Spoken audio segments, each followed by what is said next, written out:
Hello everyone and welcome back to our channel. And let's talk about the TOEFL course in full detail ताकि आप apply कर पाओ अपने favourite universities and countries में in the year 2025. But before that, I hope you know this कि 100% Australia, Canada, US, UK, New Zealand and Ireland universities TOEFL scores accept करते हैं for their admission process. दो IELTS और TOEFL के exam fee में बहुत ज्यादा फर्क नहीं है. TOEFL is still relatively cheaper and costs around 16,900. So, basically, TOEFL exam 4 sections में डिवाइडेड होते हैं, much like IELTS. Reading, listening, writing and speaking. And her section में the lowest score is 0 and the highest score is 30. इससे पहले कि हम discuss करें TOEFL के कोर्स के बारे में, Let's understand the section-wise marking scheme ताकि आप ये समझ सको कि आपको किन से किन स्कोर्स के बीच में एम करना है, जो एक एग्जाम्पल से समझना इजी होगा. Please pause the video to take your pen and paper क्योंकि you might want to note this one. For example, Mohan ने अपने TOEFL एग्जाम दिए and in the listening section उसके स्कोर्स 0 to 8 के बीच में होते हैं. तो इस हिसाब से उसकी English language skill below to low intermediate level पे define होगी, which means it's quite poor. Let's suppose if Mohan scores between 9 to 16, then उसकी English language skills will be low intermediate. Again, not at all good. Similarly, अगर वो 17 से 21 के बीच में score करता है, then it will be high intermediate, much better. In fact, far better. And if he scores between 22 to 30, मतलब he is excellent, fantastic and amazing. Now, let's check TOEFL reading scores के definitions. If Mohan is scoring between 0 to 3, then it is again below low intermediate. If he is scoring between 4 to 17, then it is low intermediate. अगर scores range करेंगे between 18 to 23, then it is high intermediate. And if it is between 24 to 30, then it is top notch. मतलब he has got advanced level English language skills. Moving on to speaking section. अगर मोहन के scores 0 to 9 के बीच में है, then it means he is below basic, which means it's very poor. If it is between 10 to 15, then it is basic. And if it is between 16 to 19, तब it is low intermediate. अगर scores vary from 20 to 24, it is high intermediate. And if it is between 25 to 30, then Mohan has got advanced level English speaking skills.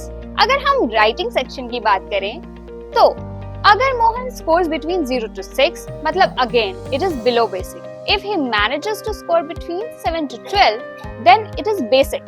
अगर he manages to touch 13 to 16, then it is low intermediate. If it is between 17 to 23, then it is high intermediate. If the scores are ranging from 24 to 30, again, it's amazing. Did you notice? Unlike IELTS, TOEFL में section-wise marking schemes और उनके definitions कितनी ज़्यादा vary करते हैं. Now, let's see कि TOEFL exam के हर section में total number of questions कितने होते हैं and हर section को complete करने की time limit क्या होती है. So, reading section में students को total 20 questions attempt करने होते हैं, जिसकी टाइम लिमिट 35 मिनट्स होती है. लिसनिंग सेक्शन में स्टूडेंट्स को टोटल 28 क्वेश्चंस आंसर करने होते हैं and the time limit to solve those questions is 36 minutes. Moving forward, speaking section में 16 मिनट्स मिलते हैं टोटल 4 टास्क को कंप्लीट करने के लिए and writing section 2 task complete करने होते हैं इन 29 मिनट्स मैक्स. सो TOEFL एग्जाम का टोटल ड्यूरेशन 118 मिनट्स होता है, which is 1 hour 58 minutes. Now, let's talk about TOEFL exam syllabus. TOEFL exam के reading section में students को 2 reading passages को पढ़कर total 20 questions answer करने होते हैं, which equals to 10 questions each passage. हालांकि IELTS and TOEFL की difficulty level is individual case basis. इसका कोई सीधा आंसर नहीं है. कुछ लोगों को IELTS ज्यादा डिफिकल्ट लगता है और कुछ को TOEFL एग्जाम ज्यादा डिफिकल्ट लगते हैं. बट अगर रीडिंग सेक्शन की बात करें तो मोस्टली TOEFL रीडिंग सेक्शन के passages are mostly taken from academic text books and publications, whereas IELTS के reading section are extracted from newspapers, journals, magazines and books. इसलिए कुछ स्टूडेंट्स को टोफल के रीडिंग सेक्शंस काफी कॉम्प्लेक्स एंड टेक्निकल jargon से भरी हुई लगती है, बट नो वरीज, अगर आप अच्छे से प्रिपेयर करो then it is not a tough nut to crack. Moving on, TOEFL listening section में टोटल 3 लेक्चर्स होते हैं, जिसकी ऑडियो लेंथ 3 to 5 की होती है। Total number of questions asked पर lecture are 6, plus listening section में 2 कॉन्वर्सेशंस भी होते हैं which last for 3 minutes, जिसमें एग्जाम इन्विजिलेटर पर 5 क्वेश्चंस पूछते हैं पर conversation. It would be helpful if you take down notes while listening to the lectures, ताकि आप क्वेश्चंस को अच्छे से आंसर कर पाओ। Moving on, TOEFL writing section में 2 टास्क होते हैं, जिसमें से एक इंटीग्रेटेड टास्क होता है in which you have to read, listen and write one after the other. You need to time yourself accordingly. Reading time should be 3 minutes, listening time should be 2 minutes and writing time should be 15 minutes.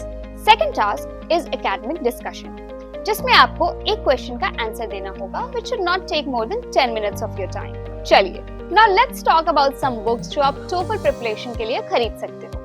You can buy Barron's TOEFL IBT, Kaplan's TOEFL IBT Prep Plus, Cambridge Preparation for the TOEFL Test, Delta's Key to the TOEFL IBT, क्योंकि इसमें अच्छे reading samples के साथ साथ practice papers भी हैं which you can practice and prepare intensively for your TOEFL exams.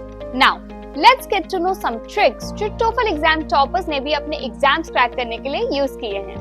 First suggestion जो TOEFL exam toppers देते हैं is do not take this exam lightly. Just because ये एक English proficiency assessment test है, that does not mean आप एक रात या एक हफ्ते पहले इसकी प्रिपरेशन शुरू करो। You have to dedicate months in advance for TOEFL preparation. Try to go through each book जो हमने suggest की है, क्योंकि आपकी प्रैक्टिस और इंग्लिश पर पकड़ उतनी ही अच्छी होती जाएगी। दूसरा सजेशन जो मोस्ट TOEFL टॉपर्स देते हैं कि मॉक टेस्ट को बिल्कुल भी इग्नोर मत करो। बहुत सारे students out of some kind of fear और हेजिटेशन या कभी-कभी ओवर कॉन्फिडेंस में मॉक टेस्ट को इम्पोर्टेंस नहीं देते, जस्ट बिकॉज उनको अपने स्टडी मटेरियल सेंट्रिक प्रिपरेशन पर बहुत कॉन्फिडेंस होता है। But students ignore the fact कि मॉक टेस्ट आपको रियल टाइम एक्सपीरियंस देती है। It teaches you how to take the TOEFL test, जो आपका प्रिपरेशन को एक अलग लेवल तक बूस्ट करती है। So please don't avoid taking these mock tests. Third, vocabulary build करना बहुत इंपॉर्टेंट है। नए-नए वर्ड सीखना and meaningful sentences frame करना is very important if you want to crack your TOEFL exams. Fourth important strategy is अपने wish list की सारी universities के TOEFL cutoffs चेक करो, note them down and एक स्कोर रेंज के लिए M करो। For example, अगर किसी यूनिवर्सिटी का TOEFL cutoff is between 98 to 115, तो prepare your 4 to 5 month study plan accordingly. आपकी प्रिपरेशन की लेवल कुछ ऐसी होनी चाहिए कि आपके स्कोर्स आपके कोर्स के मिनिमम स्कोर रिक्वायरमेंट से ऊपर ही हो। Fifth strategy is to identify your weaknesses. Let me explain. बहुत सारे स्टूडेंट्स की अलग अलग वीकनेसेस होती हैं। किसी को वोकैबुलरी पर ध्यान देने की जरूरत है, किसी को सेंटेंस स्ट्रक्चरिंग एंड फॉर्मेशन पर फोकस करना है, किसी को कंसंट्रेशन प्रॉब्लम है व्हाइल रीडिंग एंड लिसनिंग, किन्हीं के कम्युनिकेशन स्किल्स को इम्प्रूव करने की जरूरत है। सो जब आप अपना स्टडी प्लान बना रहे हो, then dedicate a few hours जिसमें आप सिर्फ वीकनेसेस को इम्प्रूव करने पर कंसंट्रेट करना चाहिए। Now let's revise. इस वीडियो में हमने बात की अबाउट TOEFL सेक्शंस, उन सेक्शंस में कितने क्वेश्चंस होते हैं एंड टाइम लिमिट क्या होती है उन सेक्शंस को सॉल्व करने की। वी आल्सो टॉक्ड अबाउट कि हर सेक्शन के स्कोर डिमार्केशंस और डेफिनेशंस क्या हैं, from poor to highly advanced, and the strategies which you should adopt if you want to perform well in your TOEFL exams. Thank you for your time, guys. अगर आपको ये video अच्छी लगी, then please hit the like button and share it with your friends जो इस साल अपने TOEFL exams attempt करने वाले हैं। For such informative videos, hit the subscribe button and comment down if you have any questions below. Bye bye.